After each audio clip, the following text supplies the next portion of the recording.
Parkinson रोग 60 plus as के लोगों में पाए जाने वाली नर्वस सिस्टम से जुड़ी हुई एक समस्या है, जिसमें पेशेंट के अंगों में, हाथों में, पैरों में कंपन महसूस होती है। तो हेलो फ्रेंड्स, मैं हूं Sonia Jain. Welcome to our channel healthy Upchar. आज की इस वीडियो में मैं आपको बताऊंगी कैसे कुछ एक्यूप्रेशर पॉइंट्स पर, कुछ एक्यूप्रेशर बिंदुओं पर दबाव देकर हम पार्किंसन रोग के लक्षणों का उपचार कर सकते हैं। तो शुरू करने से पहले अगर आपको हमारी वीडियोस अच्छी लगती है तो हमसे जुड़ने के लिए चैनल को सब्सक्राइब करना ना भूलेगा। साथ ही साथ बेल आइकन को भी प्रेस कर दीजिए ताकि जब भी हम न्यू वीडियोस अपलोड करें आपको उसकी नोटिफिकेशन मिल जाए। इसके सिम्टम्स की बात करें तो शुरुआत में एक हाथ में, एक टांग में कंपन शुरू हो जाता है। ज़्यादातर ये जो कंपन है जब हाथ एक्टिविटी में नहीं होता, को काम नहीं कर रहा होता, रेस्ट पे होता है, तब होता है। एंड जैसे ही हाथ एक्शन में आता है, कोई एक्टिविटी करने लगता है, तो ये कंपन जो है वो अपने आप ही बंद हो जाता है, सबसाइड हो जाता है। एंड तनाव के साथ, थकान के साथ ये कंपन और अधिक बढ़ जाता है।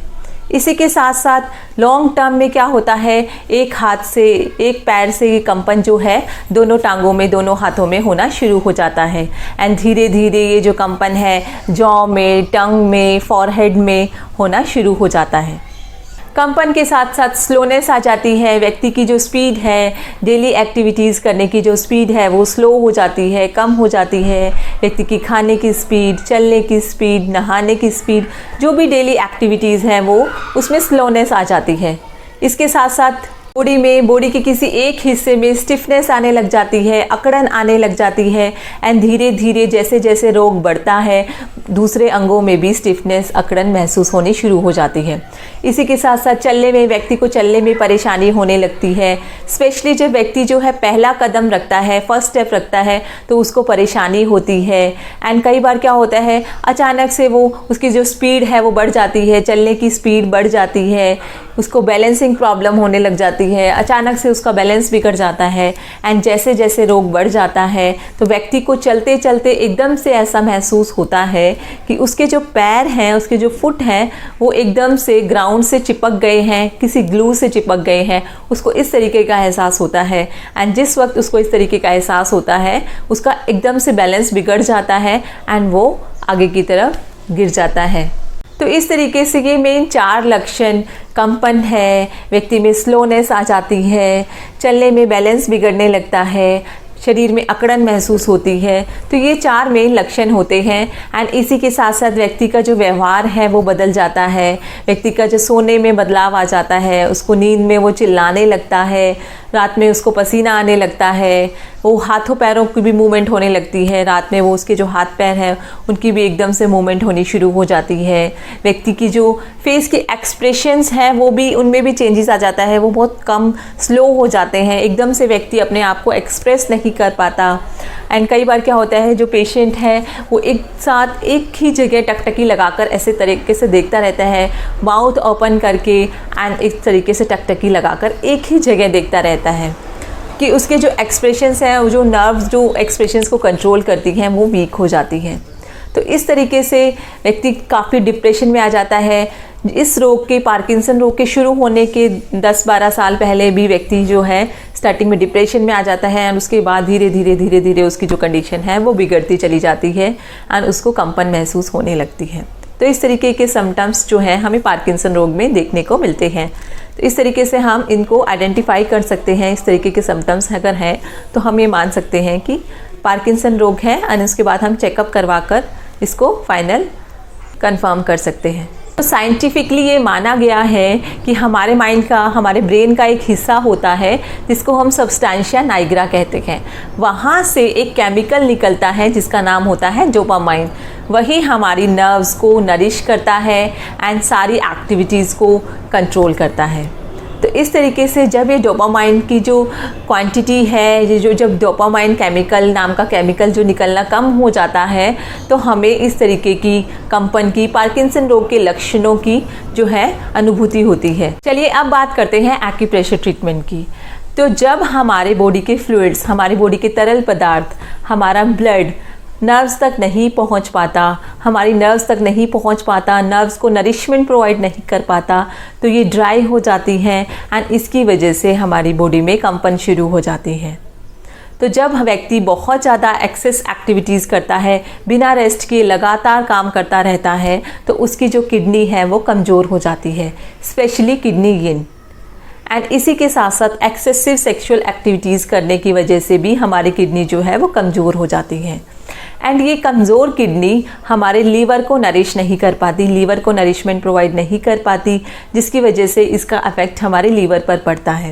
एंड आपकी नॉलेज के लिए बता दें, ये हमारा लीवर ही होता है जो हमारे एक्स्ट्रा ब्लड को स्टोर करके रखता है। एंड जब ये लीवर कमज़ोर हो जाता है, हमारे ब्लड को स्टोर नहीं कर पाता, तो इस ब्लड की जगह जो है हमारी वायु ले लेती है, लीवर विंड ले लेती है। एंड जिसकी वजह से, इसी लीवर विंड की वजह से जो है हमारी बॉडी में कंपन महसूस होनी शुरू हो जाती है, हमें ट्रेमर्स आने लगते हैं। एंड इसी के साथ साथ हमारा लीवर कमज़ोर होने से, लीवर यिन की डेफिशिएंसी होने से हमारे लीवर में ब्लड की डेफिशिएंसी हो जाती है, लीवर उतना ब्लड स्टोर नहीं कर पाता। एंड जिसकी वजह से ये जो लीवर का ब्लड है वो हमारी नर्व्स तक नहीं पहुंच पाता, हमारी नर्व्स को नरिशमेंट प्रोवाइड नहीं कर पाता, जिसकी वजह से ये हमारी जो नर्व्स हैं वो सूखी हो जाती हैं, ड्राई हो जाती हैं।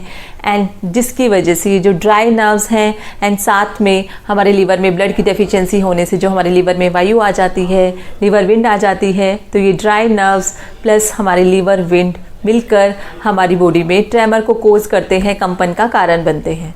इसी के साथ साथ बलगम बढ़ने की वजह से भी शरीर में रुकावट आती है एंड उसकी वजह से हमारी बॉडी की जो फ्लूइड्स हैं, तरल पदार्थ हैं, ब्लड है, वो प्रॉपर हमारी नर्व्स तक नहीं पहुंच पाता, नर्व को नरिशमेंट प्रोवाइड नहीं कर पाता, जिसकी वजह से अगेन जो ये नर्व्स हैं वो ड्राई हो जाती हैं एंड हमें कंपन महसूस होती है। तो व्यक्ति को ग्रीजी फूड, ऑयली फूड, तला हुआ भोजन अवॉइड करना चाहिए, उसका सेवन जो है वो बंद कर देना चाहिए। एंड इसी के साथ साथ बहुत ज़्यादा गुस्सा, फ्रस्ट्रेशन, इनकी वजह से भी बॉडी में लीवर विंड बढ़ती है। तो इन सब बातों को ध्यान में रखते हुए अब हम बात करते हैं कौन से एक्यूप्रेशर पॉइंट को आपको प्रेस करना है। तो चलिए देखते हैं एक एक करके पॉइंट की लोकेशन मैं आपको बता रही हूँ। तो सबसे पहले हम आ जाते हैं हैंड के पाम साइड, मिडल फिंगर, ये मिडल फिंगर का first joint and this is middle finger first पोर। ये मिडल फिंगर का फर्स्ट पोर है। मिडल फिंगर का फर्स्ट पोर का बिल्कुल सेंटर पॉइंट अगर हम ले लेते हैं कॉर्नर में, एंड ये जो कॉर्नर है वो अंगूठे की तरफ है, तो ये मिडल फिंगर का फर्स्ट पोर एंड फर्स्ट पोर के बिल्कुल सेंटर में कॉर्नर में ये पॉइंट आ जाता है हमारा लीवर 3। फर्स्ट पॉइंट है लीवर 3, अंगूठे की तरफ आता है। एंड उसके बाद ये देखिए, ये मिडल फिंगर का फर्स्ट ज्वाइंट से बिल्कुल नीचे, बिल्कुल एग्जैक्ट फर्स्ट ज्वाइंट के नीचे कॉर्नर में ये हमारा पॉइंट आ जाता है, पॉइंट K3, किडनी मेरिडियन का पॉइंट है। तो ये जो कॉर्नर है हमारा स्मॉल फिंगर की तरफ आता है। एंड उसके बाद नेक्स्ट पॉइंट के लिए देखिए, ये मिडल फिंगर का first joint and first joint से थोड़ा सा नीचे बिल्कुल सेंटर में ये पॉइंट आ जाता है, third point SP6, spleen meridian का पॉइंट है। उसके बाद फोर्थ पॉइंट के लिए ये देखिए, मिडल फिंगर का फर्स्ट ज्वाइंट एंड ये सेकेंड ज्वाइंट के बिल्कुल सेंटर में हमारा फोर्थ पॉइंट आ जाता है, पॉइंट लीवर 8। अगेन ये लीवर मेरिडियन का पॉइंट है। उसके बाद हम नीचे आ जाएंगे, अगर हम 4 फिंगर्स के बीच में से लाइन ड्रॉ करें, नीचे आ जाए, तो ये जो हैंड की लाइन होती है, ऑलरेडी जो पाम लाइन होती है, इसके जस्ट ऊपर ये हमारा 5th पॉइंट आ जाता है, point CV4, conception vessel meridian का पॉइंट है ये, पॉइंट CV4। तो इसको भी हम स्टिमुलेट करेंगे। एंड इसके बाद हम आ जाते हैं हैंड के बैक साइड मिडल फिंगर के नेल के सेंटर से अगर हम एक लाइन ड्रॉ करें, ये देखिए अप टू रिस्ट लाइन, जो हमारी कलाई की लाइन होती है वहाँ तक हम लाइन ड्रॉ करेंगे।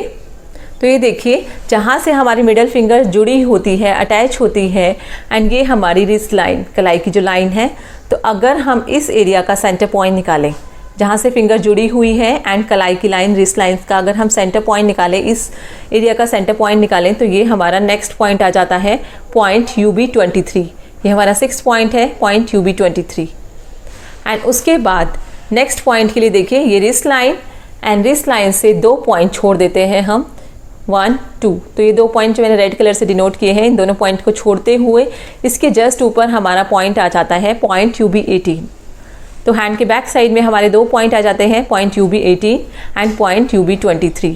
दोनों ही हमारे यूरिनरी ब्लैडर मेरिडियन के पॉइंट हैं। तो इस तरीके से टोटल 7 एक्यूप्रेशर पॉइंट्स को आपको स्टिमुलेट करना है, 1, 2, 3, 4, 5, 6 एंड 7। तो इन 7 के 7 एक्यूप्रेशर पॉइंट्स को हम स्टिमुलेट करेंगे। अब देखिए किस तरीके से आपको इन एक्यूप्रेशर पॉइंट्स को ट्रीटमेंट देना है, स्टिमुलेट करना है, प्रेस करना है। तो देखिए बहुत ही सिंपल सा ट्रीटमेंट है। ट्रीटमेंट के लिए देखिए हम लेंगे ब्योल मैग्नेट। ब्योल मैग्नेट का इस तरीके का एक पैकेट आता है जिसमें हमारे 10 ब्योल मैग्नेट्स होते हैं। बहुत ही छोटे छोटे ब्योल मैग्नेट्स होते हैं जो कि मैं अपनी हर वीडियो में बताती आई हूँ। ये देखिए जो एक तरफ से येलो एंड दूसरी तरफ से वाइट होते हैं, इन्हें हम टोनिफिकेशन सेडेशन मैग्नेट भी कहते हैं, जो कि हमारी बॉडी में एनर्जी को घटाने बढ़ाने के काम आते हैं। तो आप देखिए पॉइंट वाइज मैं आपको बताती हूँ। तो ये जो मैग्नेट्स हैं हम इन पॉइंट्स पर चिपकाएंगे। अब देखिए हमें किस तरीके से चिपकाना है। सबसे पहले हम बात करते हैं इस पॉइंट की, पॉइंट लीवर 3। तो जैसे कि मैंने आपको बताया हमारा जो लीवर है वो हमारे एक्स्ट्रा ब्लड को स्टोर करके रखता है ताकि वो नर्व्स की नरिशमेंट में काम आ सके। एंड जब ये हमारे लीवर में विंड बढ़ जाती है, वायु आ जाती है, ब्लड की जगह जो है वो वायु ले लेती है, तो हमारी सेल्स को जो नरिशमेंट नहीं मिल पाती। तो यहाँ क्योंकि हमारी जो है वायु बढ़ गई है, लीवर विंड बढ़ गई है, तो यहाँ हम लीवर विंड को कम करेंगे, लीवर में से विंड को, वायु को कम करेंगे, घटाएंगे। तो यहाँ हमें क्या करना है, सेडेशन, एनर्जी को हम कम करेंगे, घटाएंगे। तो घटाने के लिए देखिए हमें मैग्नेट को किस तरीके से चिपकाना होता है। हम लेते हैं एक paper tape and paper tape पर इस तरीके से हम मैग्नेट को चिपकाएंगे कि मैग्नेट का जो वाइट पार्ट है वो इस पॉइंट को टच करेगा। तो ये देखिए मैग्नेट का जो वाइट पार्ट है, ये देखिए मैग्नेट का जो वाइट पार्ट है वो इस तरीके से इस पॉइंट को टच करते हुए हम इस तरीके से मैग्नेट को चिपका देंगे। ये देखिए एंड मैग्नेट का जो येलो पार्ट है वो पेपर टेप के ऊपर से इस तरीके से, पेपर टेप के ऊपर से इस तरीके से हमें विजिबल होगा। तो इस तरीके से हम इस पॉइंट पर एनर्जी को घटाएंगे एंड बाकी के सारे पॉइंट्स पर हमें करनी है टोनिफिकेशन, हम एनर्जी को बढ़ाएंगे। एंड उसके बाद हम किडनी की एनर्जी को बढ़ाएंगे। ये देखिए उसके लिए हमारे पॉइंट आते हैं point K3, point SP6, point CV4 and point UB3। तो इन एक्यूप्रेशर पॉइंट्स को हम स्टिमुलेट करेंगे। तो हमें क्या करना है, एनर्जी को बढ़ाने के लिए हमें क्या करना है, देखिए हम लेंगे paper tape and paper tape पर इस तरीके से मैग्नेट को चिपकाएंगे कि मैग्नेट का जो येलो पार्ट है वो स्किन को टच करेगा। तो देखिए इन पॉइंट्स में से मैं एक पॉइंट पर आपको मैग्नेट अप्लाई करके बता रही हूँ, रेस्ट ऑफ द पॉइंट्स पर आपको एनर्जी को बढ़ाना ही है। तो देखिए मैं एक पॉइंट पर मैग्नेट अप्लाई करके बता रही हूँ कि मैग्नेट का जो येलो पार्ट है वो स्किन से टच करते हुए इस तरीके से हम मैग्नेट को अप्लाई कर देंगे। ये देख लिए तो जो मैग्नेट का जो वाइट पार्ट है वो पेपर टेप के ऊपर से विजिबल होगा। तो इस तरीके से ये जो पॉइंट्स मैंने आपको बताए हैं वो हमारी किडनी यिन को नरिश करेंगे, किडनी की एनर्जी को बढ़ाएंगे। एंड उसके बाद लीवर यिन को नरिश करने के लिए, लीवर की एनर्जी को बढ़ाने के लिए हमारे पॉइंट आते हैं पॉइंट लीवर 8 एंड हमारा पॉइंट जो है UB18। तो ये दो पॉइंट भी हैं, तो इनको भी हमें टोन ही करना है, टोनिफिकेशन करना है, एनर्जी को बढ़ाना है। क्योंकि जो एनर्जी जो है वो कम है, डेफिशिएंट है, तो एनर्जी को हम यहाँ बढ़ाएंगे। एंड बढ़ाने के लिए जैसे मैंने आपको बताया कि मैग्नेट का जो येलो पार्ट है वो स्किन को टच करता है। तो देखिए मैं इस तरीके से आपको मैग्नेट अप्लाई करके बता रही हूँ। इस तरीके से मैग्नेट को आपको अप्लाई कर देना है। तो बस यहाँ हमें इस पॉइंट को, पॉइंट लीवर 3 को हमें सिडेट करना है क्योंकि हमें एनर्जी को घटाना है। एंड बाकी rest of the 6 point, 6 point के बाकी के 6 पॉइंट पर आपको एनर्जी को बढ़ाना है, नरिशमेंट करनी है किडनी और लीवर की, ताकि जो कंपन महसूस हो रहा है व्यक्ति को कंपन महसूस ना हो। एंड इसी के साथ साथ बाकी पार्किंसन के जो सिम्टम्स हैं वो भी ठीक हो जाएं। तो इस तरीके से ये जो ट्रीटमेंट है आपको दोनों ही हाथों में करना है। दोनों ही हाथों में 7 के 7 एक्यूप्रेशर पॉइंट्स पर आपको मैग्नेट अप्लाई करना है। एंड ये जो ट्रीटमेंट आपको करना है 7-8 आवर्स के लिए करना है, 7-8 घंटे के लिए करना है। तो डेली, कुछ दिनों तक डेली रेगुलरली आप रात को सोने से पहले इन मैग्नेट्स को अप्लाई कर लीजिए। इस तरीके से जैसे मैंने आपको बताया है, पॉइंट्स को लोकेट कर लीजिए, मैग्नेट्स को अप्लाई कर लीजिए। एंड सुबह उठने के बाद इन मैग्नेट्स को आप रिमूव कर सकते हैं, निकाल सकते हैं एंड मैग्नेट्स को रख लीजिए। ये मैग्नेट जो है रीयूजेबल होते हैं। नेक्स्ट डे आपको सेम मैग्नेट्स जो हैं वो अप्लाई करने हैं। इस तरीके से मैग्नेट्स को अप्लाई कीजिए। एंड अगर आपका कोई और समस्या है, कोई और सिम्टम्स हैं, तो आप नीचे के कमेंट बॉक्स में हमें कमेंट कर सकते हैं। डिस्क्रिप्शन बॉक्स में मैंने अपना नंबर भी दे दिया है। आपकी कोई समस्या है, आपको कोई बात समझ नहीं आती है, तो आप कॉल करके भी बातचीत कर सकते हैं। तो फ्रेंड्स, वीडियो अच्छी लगी तो वीडियो को लाइक कीजिए। जिन लोगों को ये पार्किंसन रोग की समस्या है, उन लोगों के साथ इस वीडियो ज़रूर शेयर कीजिए ताकि उनको लाभ हो। एंड इसी के साथ साथ हमसे जुड़ने के लिए चैनल को सब्सक्राइब करना ना भूलिएगा। Thank you.